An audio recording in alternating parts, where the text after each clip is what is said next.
Ray Brown's Talking Birds. Made possible by the generous support of the Birdwatchers General Store, Orleans, Cape Cod. Birdwatchersgeneralstore.com. And by Vortex Optics with the VIP warranty. Their unlimited lifetime promise to keep you and your optic covered. Learn more at vortexoptics.com. Good morning, afternoon, or evening, depending on when you're listening, and welcome to our show number 1068. Starting with a quick follow-up to last week's show, when the American Bird Conservancy's Hardy Kern told us about the threats to the vitally important Endangered Species Act. The threats are due to a new Trump administration proposal that would weaken the act and its protections for birds and many species of wildlife. Hardy reminded us that public comment about this can make a real impact, and the Conservancy has made it very easy to comment in support of the act. And I want to repeat his instructions how to do that through their website. So just go to abcbirds.org, click on the Support and Act tab. That's the Support and Act tab. And you can easily see from there how to make a comment in support of the Endangered Species Act, if you're of a mind to, and against efforts to weaken it. Deadline for comments is December 22nd. That web address again is abcbirds.org.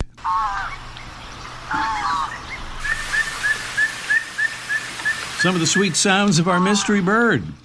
Contest later, preview now. Our mystery bird is a medium-sized wader of freshwater and brackish marshes.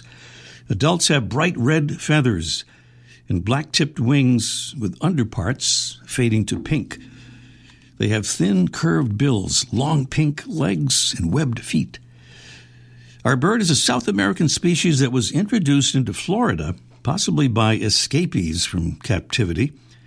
It forages in shallow water with its long, decurved bill for crustaceans and sometimes fish and other aquatic vertebrates.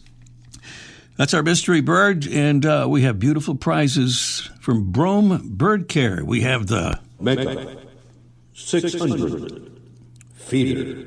I know that's pretty dramatic, but it is quite a feeder here with an extra large tube that holds nearly 2.5 pounds of seed. It's easy to clean.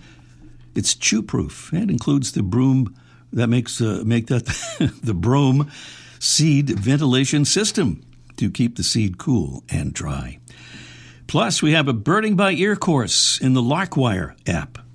Larkwire's highly customizable, game-based courses have identification tips from some of the world's best birders and a uniquely effective approach to learning. Prizes here in our Mystery Bird contest coming along shortly.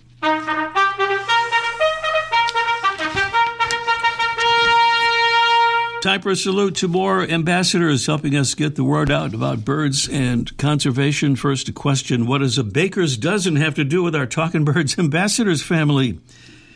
We'll reveal the answer in a moment, but first, a salute to 2 new ambassadors from Illinois. We usually just thank one ambassador, but I want to give a salute to the great state of Illinois. First, to Jeff Reiter from Glen Ellen, Illinois. He says, I'll look forward to promoting your show with the DuPage Birding Club here in suburban Chicago. We have about 300 members.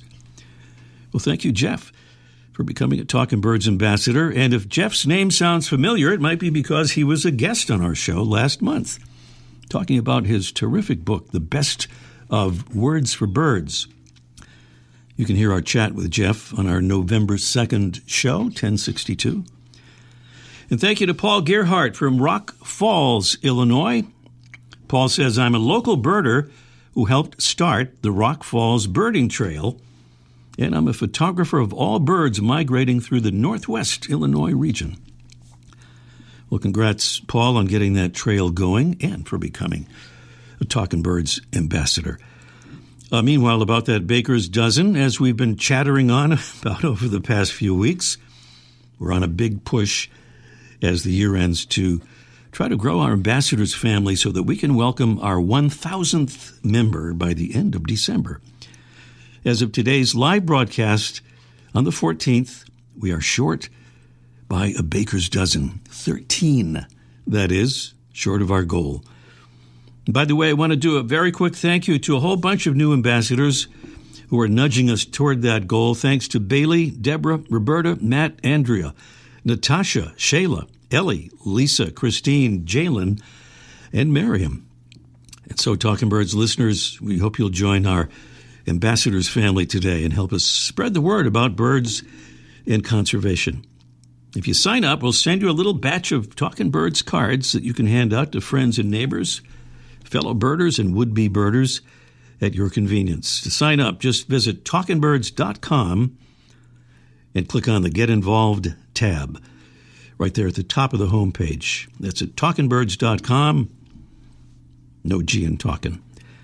We are so close, so please do consider signing up whenever you're hearing this via the Get Involved tab, talkingbirds.com. Still to come today, we'll learn about new research on how birds and wind turbines can coexist when we talk with National Audubon's Senior Director of Climate Strategy, Alice Madden. Also today, Mike O'Connor will join us for Let's Ask Mike live on the topic of holiday and Christmas gifts that he would like to recommend. And up next, it's today's featured feathered friend, presented by the bigger and better BWD magazine, with each large format issue packed with beautiful photographs, illustrations, and in-depth articles, ranging from backyard birds to birding abroad. Experience birds up close with BWD at bwdmagazine.com. Last week, our featured feathered friend, the limpkin, was a bird in the news as a member of its flock, normally seen in Florida and along the Gulf Coast, wound up in Massachusetts. This week, we meet another bird that's in the news, not for showing up in an unexpected place, but for showing up for the first time ever in a formally recognized way. The bird is the slaty-masked tinamou, discovered recently by ornithologists in a remote mountainous area of western Brazil. While other tinamous are quiet and shy, with colors that let them blend into their surroundings, this new tinamou sports striking cinnamon rufous plumage with a dark eye stripe that gives it the masked part of its name. And it's not quiet and shy, sounding off with this loud and somewhat eerie song.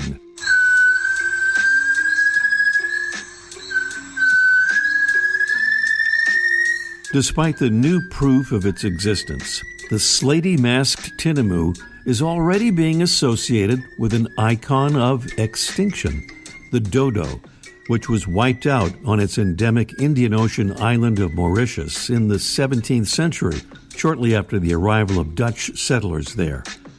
The dodo's demise came about, at least in part, because it exhibited no fear of humans, a trait shared by this newly discovered tinamou, and one which could result in its failure to survive. Luis Moraes, from the National Museum of Rio de Janeiro, and the lead author of the paper about this bird's discovery, says that the bird's behavior mirrors historical accounts of the extinct dodo, and that its extinction risk is equally real. He explains that detailed studies of this bird's natural history and ecology are urgently needed, and that, quote, understanding its environmental requirements, population dynamics, and sensitivity to habitat changes will be essential for guiding conservation strategies and ensuring the species' long-term persistence, end quote. Today's featured feathered friend, the newly discovered Tinamous resonans, the slaty-masked tinamou. Welcome again to our show number 1068. Alice Madden is the Senior Director of Climate Strategy for National Audubon, and she's written a new piece at audubon.org entitled The State of Science on Land-Based Wind Energy and Birds. And she joins us now to offer some details. Good morning, Alice. Hi, Ray. Thanks for having me. Our pleasure. And let me start off by asking, Just a basic question about why Audubon is involved in renewable energy. Sure. Many of your listeners are probably wondering that. As most folks know, our mission is to protect birds. But our science has shown that 2/3 of North American birds are at risk of extinction unless we take bold action to cut greenhouse gas pollution and slow the rise of global temperatures. And one of the most effective forms of real climate action is advancing clean energy resources like wind and solar. At the same time, our electricity needs are growing. I think everyone's heard about artificial intelligence and data centers and even crypto. And our electricity grid is inadequate. So as we look at that big picture, we know we need to deploy clean energy if we want to put a dent in climate change, and we need to modernize our grid. So several years ago, Audubon determined that we could use our science to help make this very necessary clean energy transition happen in a manner that's more responsible to birds and their habitats. I'll say a little bit about how we, what our biggest approach is on that work. We work directly with clean energy and transmission developers, on their projects. We utilize our unique data mapping tools to analyze their proposed sites, their routes, their operations, and we advise them on how to best avoid, minimize, and mitigate impacts on birds, which often nicely has benefits to other wildlife as well. So here's a quote from you, and you talk about the escalating threats to birds from habitat loss and so on. And you say, when done responsibly, developing more land-based wind energy can help protect birds from these escalating threats. Could you expand on that a little bit? Yeah, well, as I mentioned, the biggest threat to birds is climate change and the loss of habitat. That is literally extinction level event. So, and we are going to be building more energy resources as we move forward because, our electricity needs are growing. So Audubon realized that we can be part of those discussions and impact that energy development in the most responsible way as possible to birds. And it's also important to know there's a lot of disinformation out there. And oftentimes it's a handy excuse by people who might oppose a wind project for another reason. But think about it. Everything humans build, all infrastructure can impact birds. In New York City alone, 230,000 birds are killed a year by running into buildings. I have a beautiful picture window right in front of me. And when we first moved into this home about 10 years ago, oh my gosh, I think I had a bird strike a month until I've covered it with decals. So, we want to base people's perceptions and decisions on fact. And the fact is climate change has to be addressed. All infrastructure does affect birds, but we can make sure that developers are building and operating in the most responsible manner possible. And we work with developers on doing that. And we monitor and we partner on continued research to make sure we can get realistic solutions out into the field and see how they're working. Is there sort of an inherent conflict here? Because, some migration routes are kind of depending on wind to aid the birds. At the same time, the developers want to be where the wind is for their wind turbines. Is that an inherent conflict, or how do you work around that? It's a solvable problem, assuming that we can work with developers who want to work with us. And I have to say, we've had great success with that because developers see us as a asset in providing, advice on where to place wind turbines. I mean, they don't want that. It's bad publicity, right? And they actually, believe it or not, they employ ecologists and biologists. They want to do the right thing. So we want to engage early so we can be a big part of that decision-making process. And we not only work with developers, we work with the decision makers who allow them to move forward. And sometimes that has actually led us to be impactful on, for example, a new transmission route. The developer wanted one thing, and we were able to talk to the decision maker into saying, this is an unnecessary river crossing. There's another way possible. So we wield our influence well, and we work really closely with our state and regional staff on the ground. And in turn, we try to outreach to our chapters. So our members understand this important nexus between climate action and saving birds.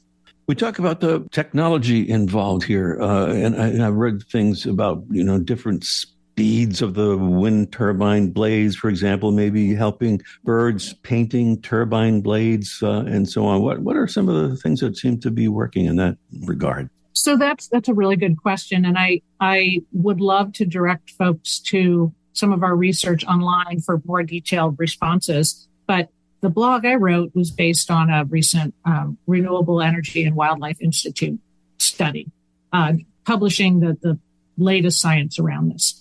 So, and which is called REWI. We were a founding member of REWI, and it's a really wonderful partnership between an independent research organization, and its board is made up of equal members of industry and conservation groups. So we can work together and talk about, what should we be studying? What's the most high impact? What problems really need to be addressed? And a lot of those types of solutions you're hearing about are still being studied. Perhaps painting a blade black or painting a blade checkered. There's different things being tested, frankly, around the world. A lot more testing these days is going on in Europe because of the sort of a political attack on wind energy. But we support that research. We work directly with, on site, trying to see what works and what doesn't.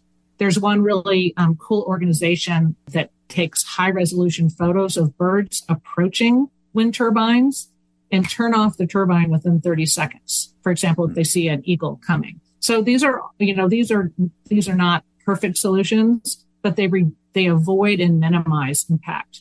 And again, we want to support clean energy because it is a climate solution. And we're trying to minimize and avoid the impacts as we move along. There are no perfect solutions, I guess, but there are solutions that can That's be right. That's employed. Right. Yeah. And there will be bird strikes, as there are, sadly, even on my picture window, even though I have decals on it, that does happen. But hopefully a real solution to climate change in the long run is what is going to save birds. Alice Madden is the Senior Director of Climate Strategy for National Audubon, and she's written a new piece entitled The State of the Science on Land-Based Wind Energy and Birds. You can find the full article at audubon.org, and we'll provide a full link to it on our Talkin' Birds website. Thank you, Alice. Thanks, Ray. Alice Madden here on Talkin' Birds. By the way, for anyone who'd like to learn more about renewable energy and protecting wildlife and ecosystems, the website for the Renewable Energy Wildlife Institute is a great place to visit. It's rewi.org, R-E-W-I, rewi.org. And up next, it's our Mystery Bird Contest in just 1 minute. The flutter of a tail feather, the flash of a wing bar in mid-flight. You don't always have a lot of time to identify a bird in nature, let alone to appreciate its beauty. But with Vortex Optics, you'll have the power to bring every wild moment closer. When you choose Vortex, you're choosing to have a partner in the field as passionate about nature as you are. Whether you're spotting old friends on the backyard feeder or packing for a once-in-a-lifetime trip to add a few species to your life list, Vortex offers a full range of optics and optics accessories for every birder and every budget. And whether the birds are taking you to another state or another country, you're always covered by the Vortex VIP warranty, an unlimited lifetime promise to keep you and your optic covered. If you'd like to learn more, or if you need help choosing your next optic, give Vortex a call at 1-800-4-VORTEX or visit vortexoptics.com. There's the sound of our beautiful, if not so melodic sounding, Mystery Bird. Contest is officially underway, and we invite you to call us now as soon as you possibly can, so we'll have time. And here's the number, and I'll give it again in a moment. 781-837-4900. Our mystery bird is a medium-sized wader of fresh water and brackish marshes. Adults have bright red feathers and black-tipped wings with underparts kind of fading to pink. They have thin, curved bills, long pink legs, and webbed feet. Our bird, a South American species that was introduced into Florida, possibly by escapees from captivity, It's where usually escapees come from. Forages in shallow water with its long, decurved bill for crustaceans mostly, sometimes for fish and other aquatic vertebrates. That would be our mystery bird, and we want you to tell us what that is or what you think it is and have a chance to win those beautiful prizes, including from Brome Bird Care, the Mega 600 feeder with the extra large tube that holds nearly 2.5 pounds of seed, and it's easy to clean, and it's chew-proof, and it includes the Brome seed ventilation system that keeps the seed cool and dry. Plus, we have a Larkwire Birding by Ear course that features highly customizable, game-based courses with identification tips from some of the world's best birders. These are courses that let you master bird sounds and have fun doing it. So big prizes there, beautiful ones, we think, on our Mystery Bird contest. And here is that number again, 781-837-4900. That's 781-837-4900. Call us as soon as you can. And meanwhile, we have Let's Ask Mike live with a special seasonal presentation. Let's Ask Mike in just 1 minute. Birds and Beans announces the holiday gift box, the perfect gift for your coffee-loving friends. 12 12-ounce bags of great-tasting Birds and Beans coffee. 2 bags each of Wood Thrush Breakfast Roast, American Red Start Light Roast, Scarlet Tanager French Roast, Chestnut-Sided Warbler Medium Roast, Baltimore Oriole French Roast Decaf, and the newest roast, Kingbird Espresso. Ground and ready to brew, or whole bean if you like. All for $150, a savings of more than 30%. Shipping still just $10.50 any volume anywhere in the U.S. The offer ends soon, so order now at birdsandbeanscoffee.com. Treat your friends and family to delicious Birds and Beans shade-grown coffee and help save birds in their wintering habitat in the process. Don't wait. Order the holiday gift box. 12 12-ounce bags of delicious Birds and Beans shade-grown certified organic fair trade coffee. Now at birdsandbeanscoffee.com. That's birdsandbeanscoffee.com. Michael Cotter's in the spirit down there at the Birdwatchers General Store on Cape Cod, where I understand they have some snow, even though it's always sunny on Cape Cod. I'm not sure how that works. I guess maybe it only snows at night, but Mike would know that, I guess. Good morning, Mike.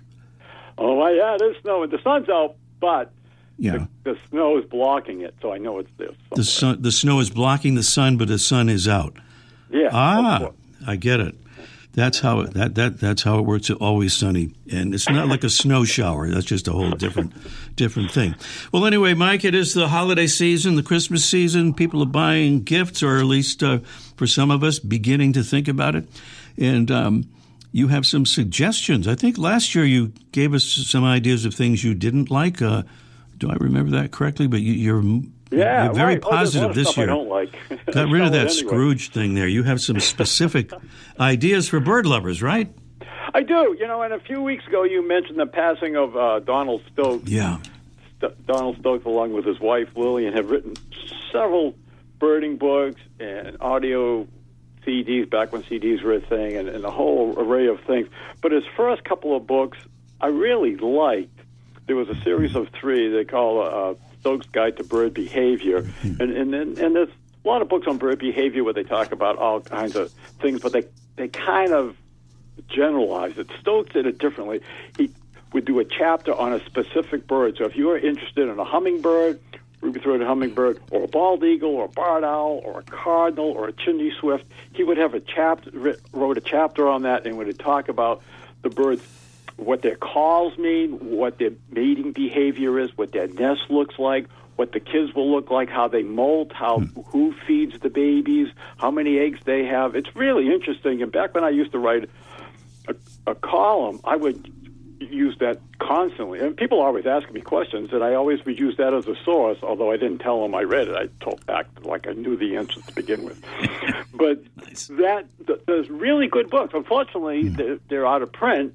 So if a lot of people don't have them, but they scurry around through a used bookstore or somewhere, you can still get these books. It's Stokes' Guide to Bird Behavior. There's 3 volumes. They're small. They're inexpensive, and they're really good. So if you know someone, the birder, See if you can dig one or two of these up. They're well worth it. Right. I really like them.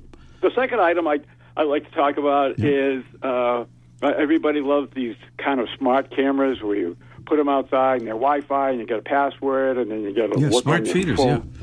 Yes, and they like those. Well, they're kind of pricey, so I kind of talk about, we'll do the poor man's version of the same thing, is a window feeder. These suction cup feeders that stick on your window, that you don't need a password, you don't need Wi-Fi, and you look at the bird and you see it, not on your phone, but you see it in 3D right in front of your eyes. Wow, like you're your own camera.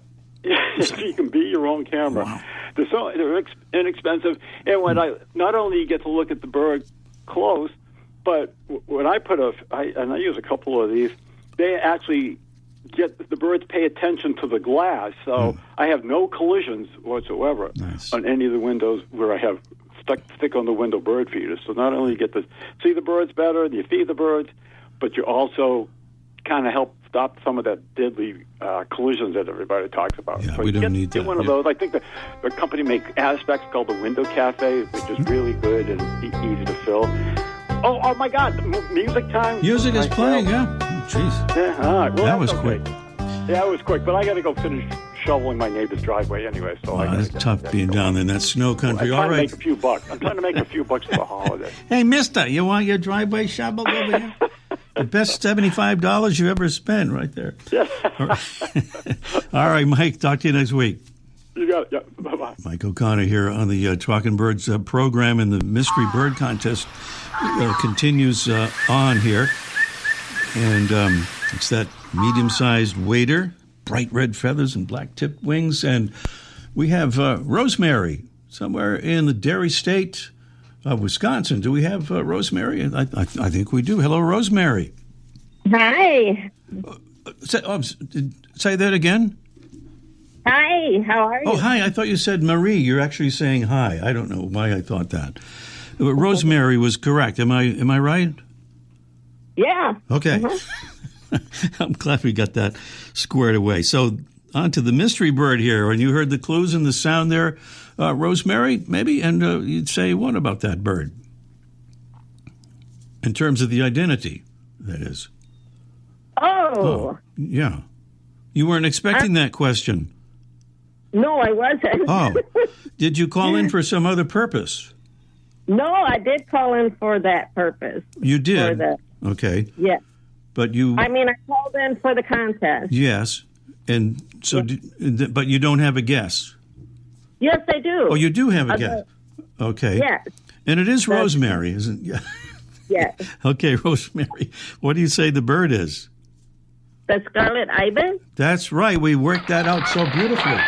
The scarlet ibis. Nicely done. Nicely done, Rosemary. One of the two national birds of the dual island Caribbean nation of Trinidad and Tobago. This is interesting. The ibis for Trinidad and the rufous-vented chachalaca for Tobago. So they kind of have two national birds. Well, Rosemary, congratulations. Stay on the line and we'll get your info and send you some nice prizes there. Thank you very much. Okay, thank you, Rosemary. We're almost out of time, but this time last year, show number 1015, we heard from our own Freya McGregor about a 30-hour, 8-week course that she developed to teach birders to plan and lead accessible bird outings for people with a variety of disabilities. Her Certified Access Birding Outing Leader course is now getting ready for its 5th cohort. It'll be held in February and March 2026, and enrollment is now open. We'll hear more from Freya about the course and other adventures she's been having next week. But for now, if that sounds like something that may be of interest to you, check it out. Head over to accessbirding.com to enroll before it's sold out. That's accessbirding.com. Meanwhile, to all our friends and listeners of the Jewish faith, happy Hanukkah. We are out of time for this morning. Thanks for being with us, and we'll see you next week. The bird show. I like that. Ray Brown's Talking Birds. Made possible by the generous support of the Birdwatchers General Store, Orleans, Cape Cod.